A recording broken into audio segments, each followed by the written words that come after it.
ആലു പറാത്തയാണ് ഇന്നത്തെ നമ്മുടെ റെസിപ്പി. അതെങ്ങനെയാണ് തയ്യാറാക്കുന്നത് നോക്കാം. ഒരു ഗ്ലാസ് ഗോതമ്പ് പൊടി എടുത്തിട്ടുണ്ട്. അതിലേക്ക് ആവശ്യമുള്ള ഉപ്പ് ഇട്ട് കൊടുക്കാം. ഇനി നമുക്ക് സാധാരണ ചപ്പാത്തിക്ക് പരത്തുന്ന പോലെ തന്നെ കുറേശ്ശെ വെള്ളം ഒഴിച്ച് കുഴച്ചെടുക്കാം.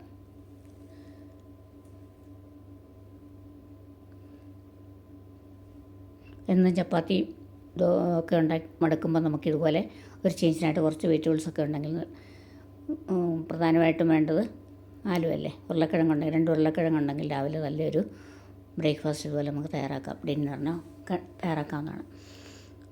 കുറേശ്ശെ വെള്ളം ഒഴിച്ച് നമ്മൾ ഇത് നല്ല സോഫ്റ്റായിട്ട് കുഴച്ചെടുക്കാം. ഒരല്പം എണ്ണ കൂടെ ചേർത്തതൊന്ന് ഡ്രൈ ആകാതിരിക്കാൻ ഒരു 15 മിനിറ്റേക്ക് വയ്ക്കാം. കുട്ടികൾക്കൊക്കെ ലഞ്ച് ബോക്സിലൊക്കെ എടുക്കാൻ പറ്റിയൊരു വിഭവമാണിത്.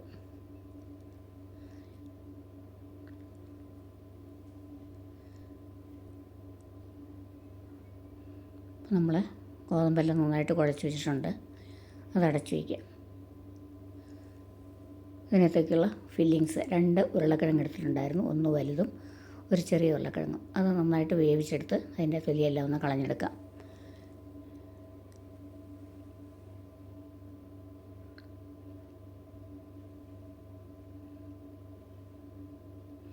ഇതിനെ ഇതൊന്ന് ഗ്രേറ്റ് ചെയ്തോ അല്ലെ പൊടിച്ചോ നമുക്കിതുപോലെ ഒന്ന് പ്രസ് ചെയ്തെടുക്കാം. ഉരുളക്കിഴങ്ങ് നന്നായിട്ട് വേവണം. ഇതെല്ലാം പൊടിച്ച് വെച്ചിട്ടുണ്ട്.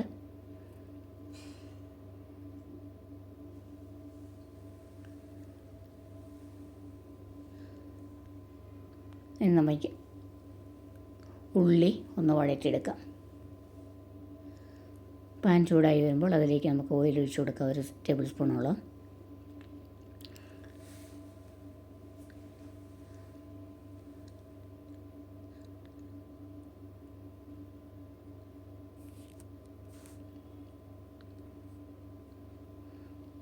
അതിലേക്ക് 2 ചെറിയ സവാള അരിഞ്ഞ് വെച്ചിട്ടുണ്ടായിരുന്നു. അത് നമുക്കൊന്ന് വഴറ്റിയെടുക്കാം.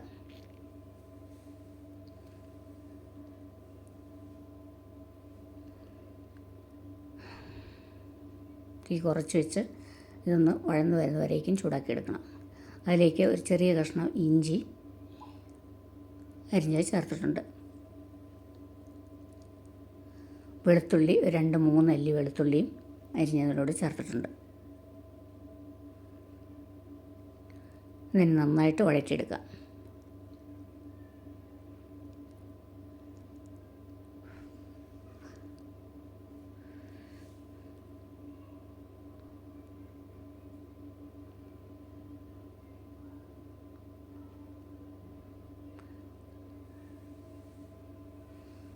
ഉള്ളിയൊക്കെ നന്നായിട്ട് വഴന്നു വന്നിട്ടുണ്ട്. അതിലേക്ക് എരിവിനാവശ്യമുള്ള മുളക് പൊടി ചേർക്കാം. ഒരു 1/2 ടീസ്പൂൺ മുളക് പൊടിയാണ് ഞാനിവിടെ ചേർത്തത്. മുളക് പൊടി അല്ലെങ്കിൽ പച്ചമുളക് ചെറുതായി അരിഞ്ഞാണെങ്കിലും ചേർക്കാം.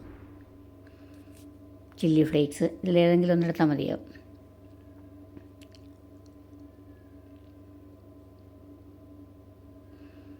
പൊടിയൊക്കെ പച്ച മണം മാറുന്ന വരെ ഒന്ന് വഴറ്റിയെടുത്തിട്ടുണ്ട്. അതിനെ ഒന്ന് തണുക്കാനായിട്ട് വയ്ക്കാം. ഉള്ളിയൊക്കെ നന്നായിട്ട് തണുത്ത് വന്നിട്ടുണ്ട്. നമുക്കിനി അതിൻ്റെ കൂടെ നമ്മൾ പുഴുങ്ങി പൊടിച്ച് വെച്ചിരിക്കുന്ന ഉരുളക്കിഴങ്ങ് കൂടെ ചേർത്ത് കൊടുക്കണം.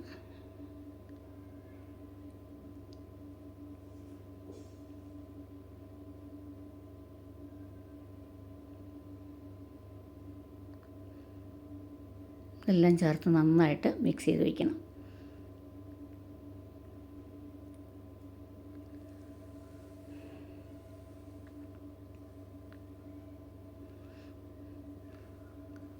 ഒരു അല്പം മല്ലിയില അരിഞ്ഞതുകൂടെ ചേർത്തിട്ടുണ്ട്. കുറച്ച് ഉപ്പും കൂടെ ചേർത്ത്, നമ്മളിതിന് ചേർത്തിട്ടില്ല, ഇപ്പോഴാണ് ചേർത്ത് വയ്ക്കുന്നത്. അല്ലെങ്കിൽ കുറച്ച് ലൂസായിട്ട് ഉപ്പൊക്കെ പിടിച്ചിട്ട് വരാൻ തരമുള്ളതുകൊണ്ട് നമുക്ക് ഉണ്ടാക്കാൻ തുടങ്ങുന്ന സമയത്ത് മാത്രം ഉപ്പ് ചേർത്താൽ മതിയാവും. ഇനി നമുക്ക് നന്നായിട്ട് കണ്ടില്ലല്ലോ, സോഫ്റ്റായിട്ട് വന്നിട്ടുണ്ട് ഗോതമ്പ് കുഴച്ച് വെച്ചിരുന്നത്. അത് നമുക്ക് ബോൾസാക്കി ഉരുട്ടിയെടുക്കാം.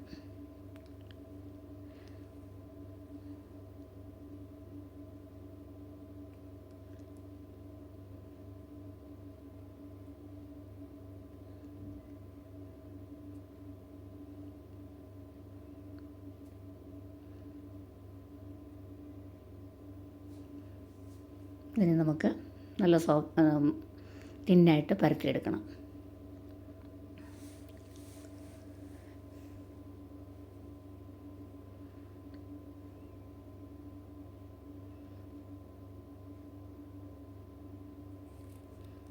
അങ്ങനെ നമുക്കിതിനെയും പരത്തിയെടുക്കാം.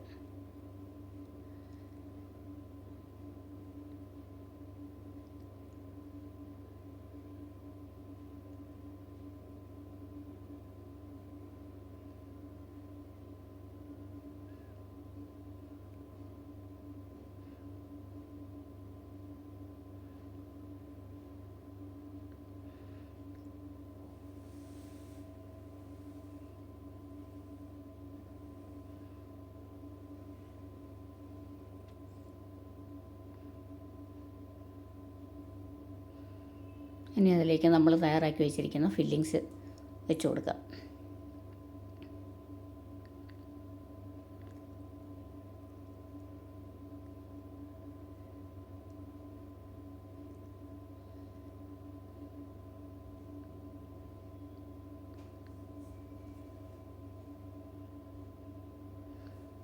ഇനി നമുക്കൊരു ട്രയാങ്കിൾ ഷേപ്പിൽ ഇതൊന്ന് ഫോൾഡ് ചെയ്തെടുക്കാം.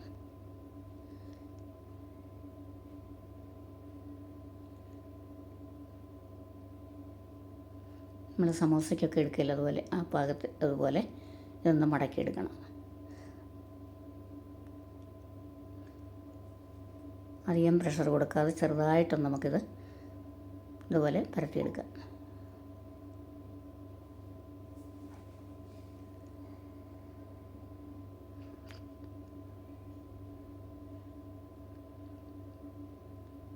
ഇപ്പം നമുക്കിത് തയ്യാറാക്കാൻ തുടങ്ങാം. ദോശക്കല്ല് വെച്ചിട്ടുണ്ട്. അതിൽ ചെറു തീയിൽ വെച്ച് നമുക്കിതൊന്ന് അധികം ഹൈ ഫ്ലെയിം വെക്കാതെ ചൂടാക്കിയെടുക്കാം. അതിനുശേഷം നമുക്ക് തയ്യാറാക്കി വെച്ചിരിക്കുന്ന പൊറാത്ത വെച്ച് കൊടുക്കാം.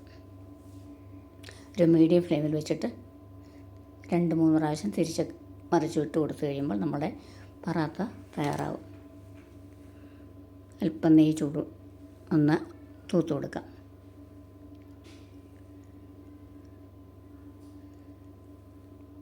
തീ കുറച്ച് വെച്ചാകുമ്പോൾ അതുപോലെ നന്നായിട്ട് ഇത് വരണം, അതിൻ്റെ കളറ്.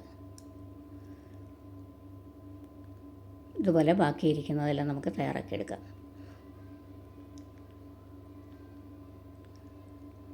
മീഡിയം ടു ലോ ഫ്ലെയിമിൽ വെച്ചാണ് നമുക്കിത് തയ്യാറാക്കാൻ. അല്പം സമയം എടുക്കും, ഇതാകൊക്കെ ഒന്ന് വെന്ത് വരണമല്ലോ, അതുകൊണ്ട്.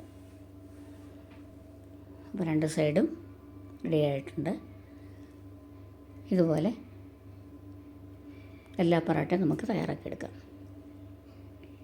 ഇതിൻ്റെ കൂടെ നമുക്ക് സോസൊക്കെ ഉണ്ടെങ്കിൽ തന്നെ മതിയാവല്ലോ. അല്ലെങ്കിൽ നമുക്ക് ഫില്ലിങ്സ് വെച്ചതിന് മിച്ചം ഉണ്ടെങ്കിൽ ഒരു കറി പോലെ ആക്കിയെടുക്കാം.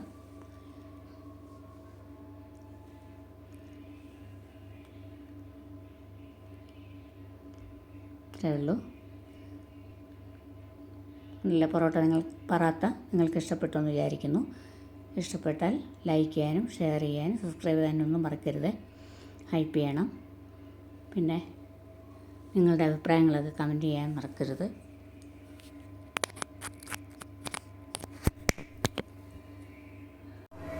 മറ്റൊരു വീഡിയോയുമായി നമുക്ക് വീണ്ടും കാണാം.